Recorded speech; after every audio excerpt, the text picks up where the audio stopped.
else does.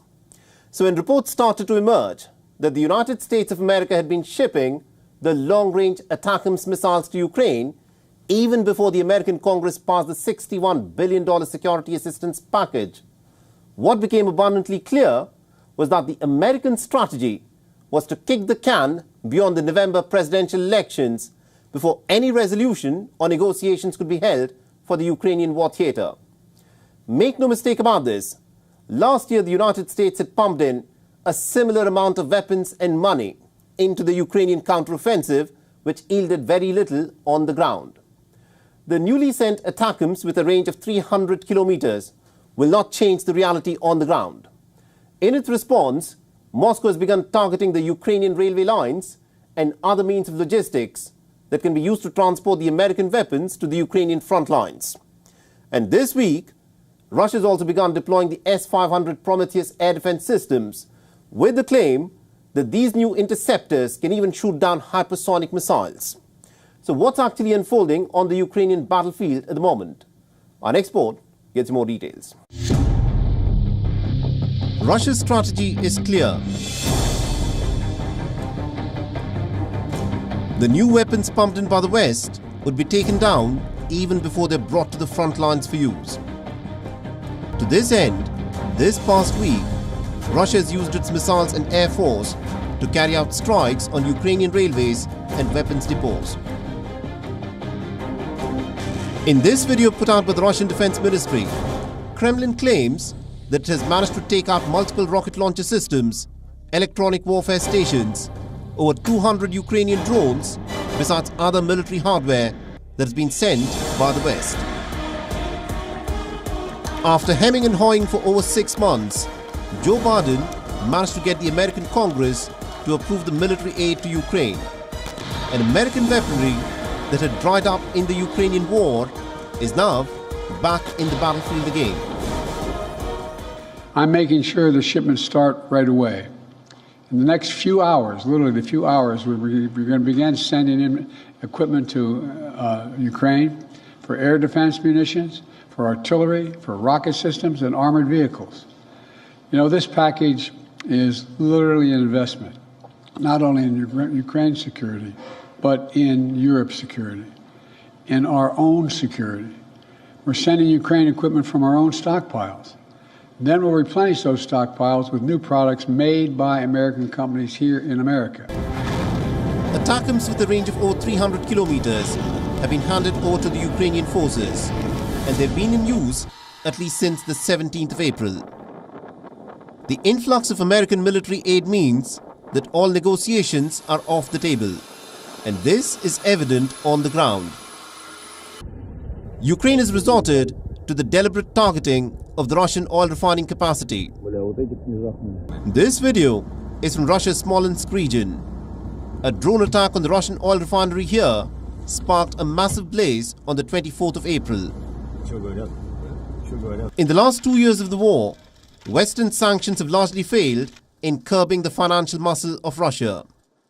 So Kiev has now taken matters into its own hands and has been repeatedly striking at Moscow's oil refining capacity that contributes to almost 40% of Russia's GDP. On the 22nd of April, after a protracted period of pitched battles, the Russians claim to have overrun the Ukrainian defense forces in Novomyakhovka in the Donetsk region. Further north, the Russians claim to be in control of another settlement called Bogdanivka, as they are slowly beginning to surround the crucial strategic town of Chasiv Yar. According to the Ukrainian military, Russia at this moment has pumped in an estimated 25,000 troops to capture Chasiv Yar before the 9th of May, when Moscow observes its Victory Day parade. For the defending Ukrainian soldiers, the incoming American aid will only make a difference if it comes in sufficiently large quantities to push back the Russian onslaught. If they had passed the aid package bill earlier, we would have lost a bit less ground. We could have maybe taken back some ground. If we already tried that hard with such a small amount, some of that equipment is what the Russians leave behind when they retreat, and we use it against them. If they had passed it back then, it would have changed the situation dramatically.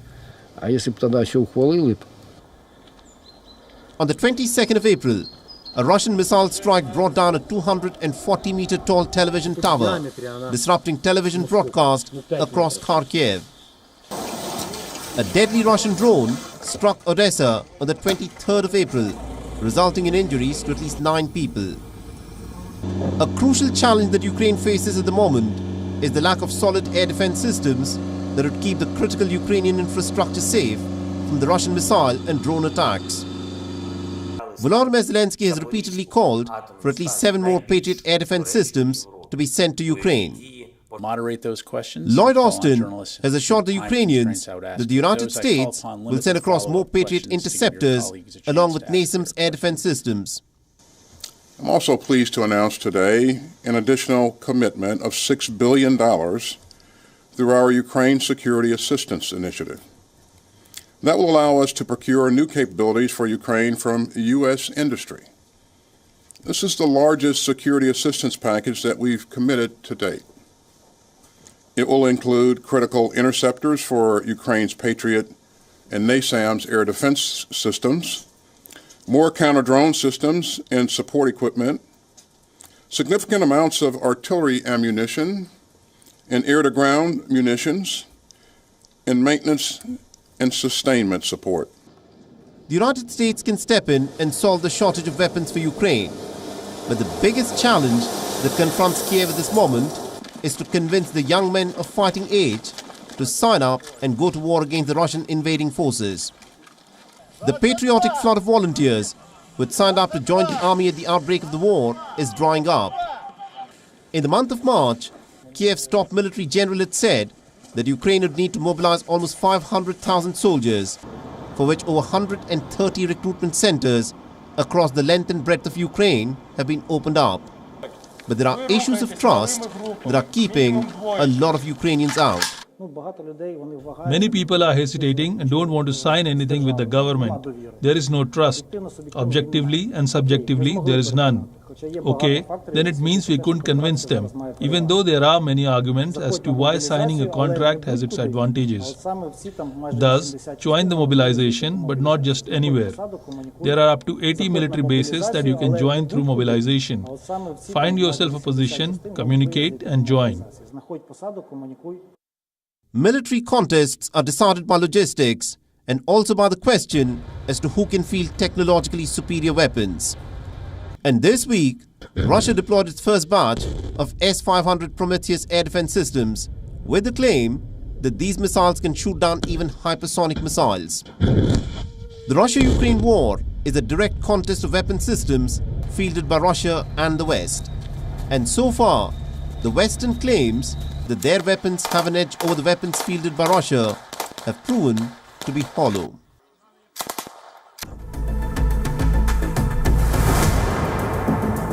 University after university in the United States of America are witnessing anti-war demonstrations, where youngsters who are shocked and their consciences pricked by the horrific carnage that has been perpetrated on the Palestinian people in the Gaza Strip by the Israeli offensive that has largely used American weapons have now stepped out to protest. What began with just about 70 students of the Columbia University on the 17th of April in New York City has now gone from strength to strength despite threats of suspension and arrests. Students from dozens of universities and institutes have joined the spreading protests, with Columbia University remaining the epicenter of the student protest movement. Large-scale arrests have been carried out by the police in universities across the United States. Chemical irritants and tasers have also been used on the protesting students. But the students have remained steadfast in their demand that their universities and institutions must divest from companies that are enabling this brutal war in the Gaza Strip. What is being witnessed at this moment is reminiscent of the anti-war demonstrations that had rocked the United States of America in the 1960s against the US's Vietnam War. Our next report gets you more details.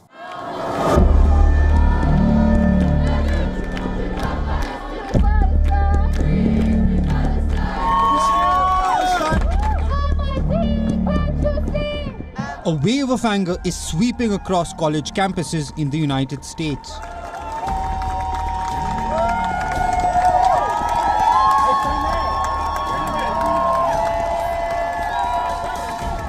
Some of the most prestigious seats of learning in the US have been rocked by protests over the past few days. Students are furious over the Israel-Hamas war and the ensuing humanitarian crisis in the besieged Palestinian territory of Gaza. More than 34,000 Palestinians, mostly women and children, have been killed in Gaza by the Israeli forces since the beginning of the Israel-Hamas war on the 7th of October last year. Columbia University, which has an exchange program with Tel Aviv University, is at the heart of the movement. Students of the prestigious school camped on the lawns of the university on the 17th of April, calling for the school to boycott all activities associated with Israel, in light of the country's war with Hamas and the ensuing humanitarian crisis. The campus protest began after officials at Columbia University called in police to clear the protest encampment, leading to over 100 arrests on the 18th of April. A day earlier, at a fiery congressional hearing, the leaders of the Columbia University had to defend the prestigious New York school's efforts to combat anti-Semitism on campus. Reportedly, some of the Jewish students had described the encampment as threatening and anti-Semitic. That Columbia strives to be a community free of discrimination and hate in all its forms, and we condemn the anti-Semitism that is so pervasive today. Anti-Semitism has no place on our campus, and I am personally committed to doing everything I can to confront it directly. As the protest spread to other US colleges, the pro-Palestinian demonstrators continued to occupy the lawns of Columbia University, which subsequently moved classes online. Emerson College students built pro-Palestinian encampments in an alley in Boston to protest the war in Gaza and in solidarity with Columbia University students. Massachusetts Institute of Technology and Harvard soon followed. As student demonstrations gathered pace, New York Police Department arrested 133 people at the New York University, Free Palestine! who were later released after being issued with court summons. But these arrests failed to dampen the spirit of protesters, which included many Jewish students and even faculty members. The Gaza Solidarity Encampment is a reflection of the Jewish tradition of togetherness and liberation.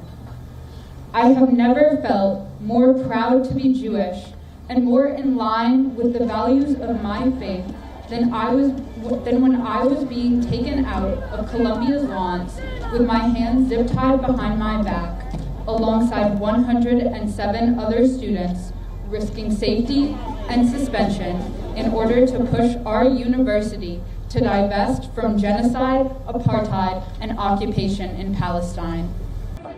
As the pro-Palestinian protests spread to more US campuses, the US House Speaker Mike Johnson, a Republican, suggested that the National Guard could be brought in to quell protests. My intention is to call President Biden after we leave here and share with him what we have seen with our own two eyes and demand that he take action. There is executive authority that be appropriate. If this is not contained quickly, and if these threats and intimidation are not stopped, there is an appropriate time for the National Guard. We have to bring order to these campuses. We cannot allow this to happen around the country. We are better than this. The suggestion evoked strong emotions in a country where in 1970, the National Guardsmen had killed unarmed college students protesting the Vietnam War on the Kent State University campus. Since the protests began on the lawns of Columbia University on the 17th of April, they have now spread to at least 13 more universities in the US and even at the prestigious French university, Sciences Po, Paris. As authorities run out of patience and police carry out large-scale arrests, there has been no let-up in sit-ins and boisterous demonstrations. The United States has a history of campus protests, whether it be against the Vietnam War, against apartheid, Gulf War, Iraq War, or during the Black Lives Matter movement. It's a record of freedom of expression the United States prides itself on.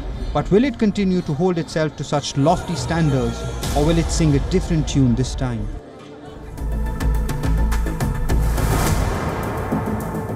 It's time for a short break now, but don't go anywhere, for on the other side, we'll get you the latest details on what is happening in Myanmar's civil war.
From the bustling trading floors of Wall Street to the vibrant exchanges of Asian stock markets, WION breaks it down for you to make sense of what's happening, as we reveal the key factors behind events, strategic battles, and the game-changing business decisions that shape the world. We bring you all of this and more on World Business Watch.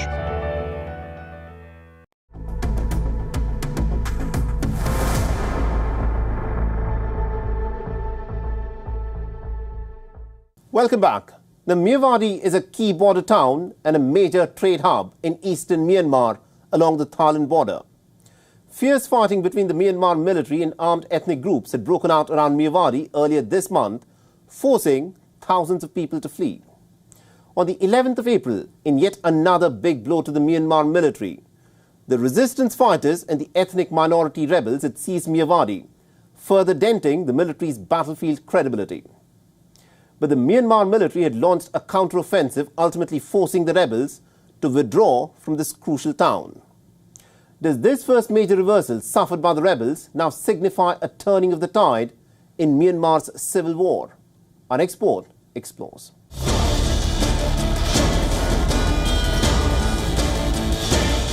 The Southeast Asian nation of Myanmar was plunged into turmoil when in the early hours of 1st February 2021, Myanmar military deposed a democratically elected civilian government of Nobel laureate Aung San Suu Kyi. The military accused Suu Kyi's party, National League for Democracy, of widespread fraud during polls held weeks before, in which the military-backed candidate was trounced by the NLD. Mass protests against this illegal power grab erupted across the country.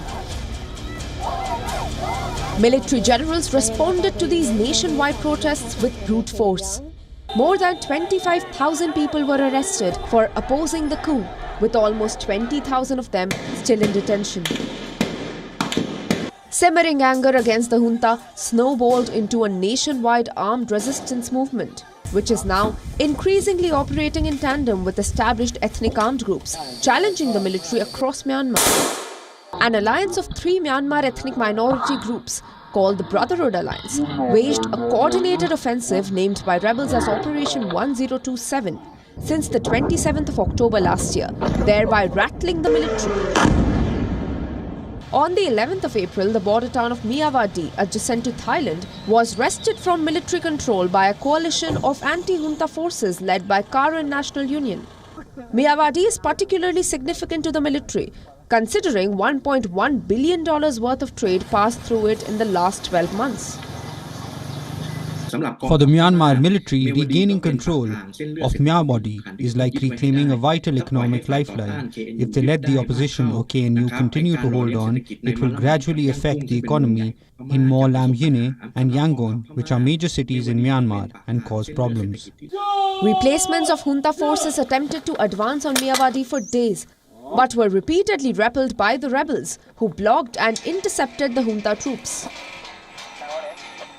There are no worries about this. Since we got the news, we've been vigilant and we fought them. We managed to destroy 1 tank and 3 transport trucks, and the Myanmar military suffered injuries and retreated.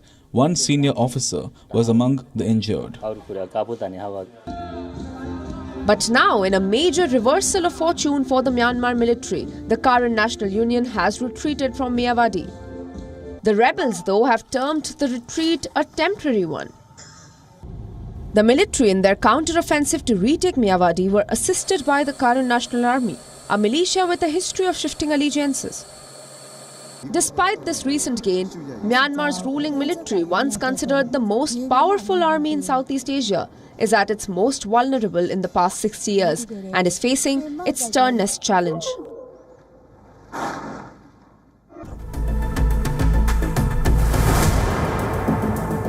At least 223 civilians, including 56 children, were executed by the Burkina Faso's military in 2 villages on the 25th of February this year. This startling revelation came to light 2 months later, on the 25th of April, in a report that was filed by Human Rights Watch. The mass killings have been termed to be among the worst army abuse incidents in the country in nearly a decade. The Burkinabe authorities so far have not commented on this report. Instead, they've suspended a couple of international broadcast stations for 2 weeks for their coverage of the Human Rights Watch report.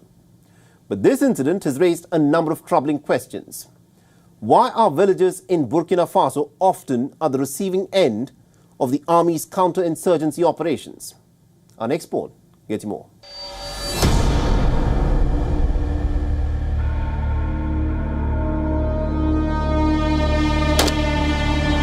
The Sahel nation of Burkina Faso is ruled by a military junta, which seized power in a coup d'etat in September 2022 with the promise to end the Islamist insurgency. The violence, though, has continued to escalate, with more than a third of the country now under control of the jihadist groups. In its fight against insurgency, Burkina Faso has repeatedly faced accusations of serious human rights violations, including indiscriminate killings and forced disappearances. On the 25th of April, in a report released by the Human Rights Watch, another massacre by the Burkina Faso military came to light. On the 24th and 25th of February, Islamist armed groups had carried out several attacks across the country on military targets and on civilian infrastructure, killing scores of civilians, soldiers, and militia members. According to the witnesses, on the 25th of February, between 8:30 and 9 a.m., about half an hour after Islamist fighters had passed the Nondin village in the northern Yatanga province, a military convoy with about 100 Burkinabe soldiers arrived on motorbikes, pickup trucks, and at least 2 armored cars. The soldiers went door to door, ordered people out of their homes, asking them for identity cards. They then rounded up the villagers in groups before opening fire on them. Anyone trying to flee or hide was not spared. The carnage continued in the nearby Soro village, where the soldiers arrived about an hour later. 44 people, including 20 children, were killed in the Nondin village, whereas 179 people, including 36 children, were massacred in Soro. The mass killings are believed to be retaliation by the military, which accused the villagers of aiding the armed Islamist fighters. According to a survivor account, the military accused the residents of failure to cooperate by not informing them of the movements of the Islamist fighters. What's worse is that Burkinabe authorities have failed repeatedly to prevent and even investigate such atrocities thoroughly. The villagers are caught in the crosshairs of this conflict between the Burkinabe army and the insurgents, and often end up paying for it with their lives. It is high time the conduct of Burkinabe security forces fully complies with international humanitarian and human rights laws.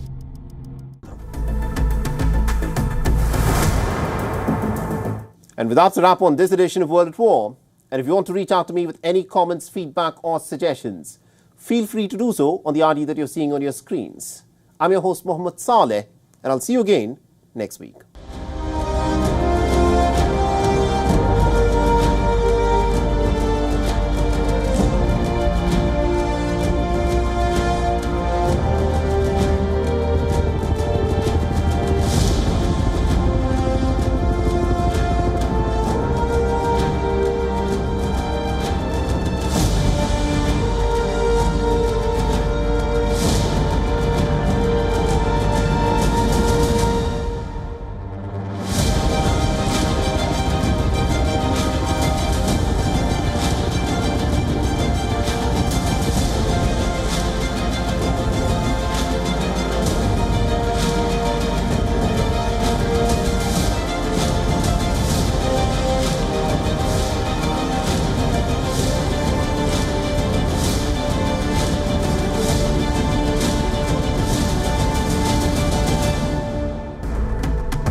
This week on Wings, we try Bhubaneswar's new Thai restaurant in Odisha and show you the latest spectacular religious festivals across India. For those interested in history, we also look at a couple of stories from Italy to Cameroon. And a story about kite festivals from France to China. Only on WION, World is One at these times.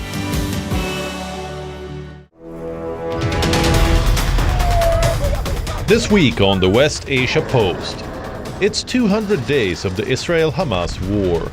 Hamas has thrown an open challenge to the Israeli forces. The Israeli military head has quit over the 7th October Hamas attack, amid a growing rift within the Israeli administration.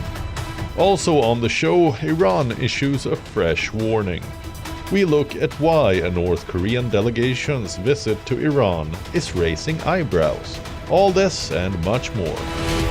Catch the West Asia Post, only on WION, World is One. This week on Inside South Asia, a sweeping victory for President Mohammed Muizzu's party in the Maldives elections comes with powers to assert his pro-China agenda. Iranian President Raisi visits Pakistan, big show of bonhomie, but gas pipeline issue, the elephant in the room.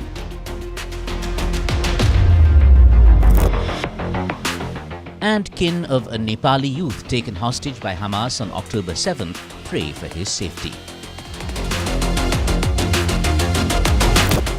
This and much more on Inside South Asia this week.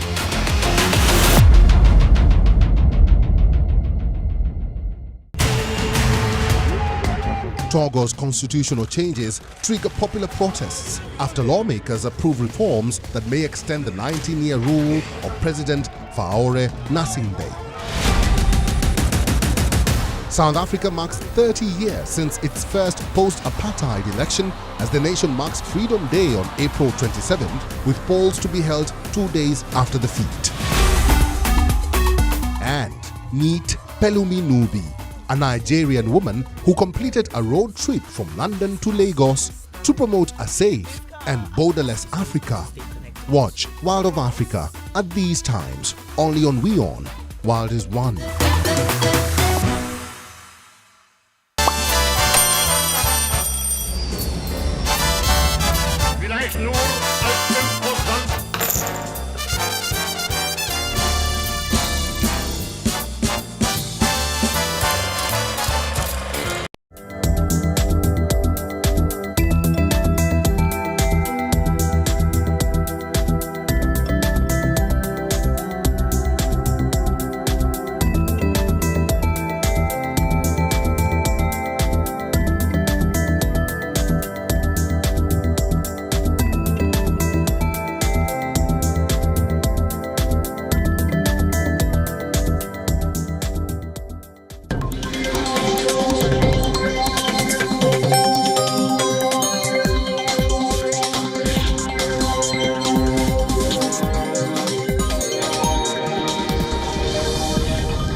Hello and welcome. You're watching WION World is One. My name is Mohammed Saleh, and let's start this broadcast by taking a quick look at what is making headlines at this hour.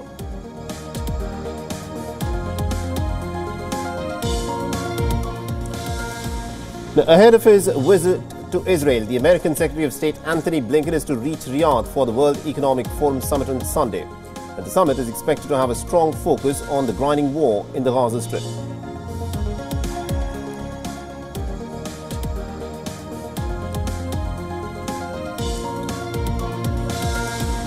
The Iranian President Ibrahim Raisi claims that acquiring nuclear weapons is actually not a part of his country's nuclear doctrine. The statement has come days after an Iranian commander had stated that Iran may shift its nuclear policy if Israel continues to threaten Iran with nuclear weapons.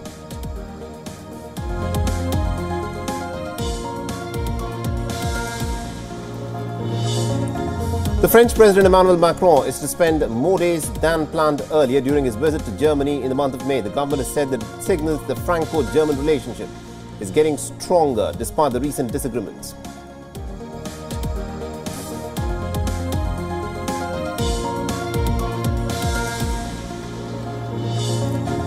And people continue with their protests against the government's plan to extend the use of a nuclear power station in Taiwan. Of its 4 plants, Taiwan has decommissioned 2 and has suspended construction of one in 2014.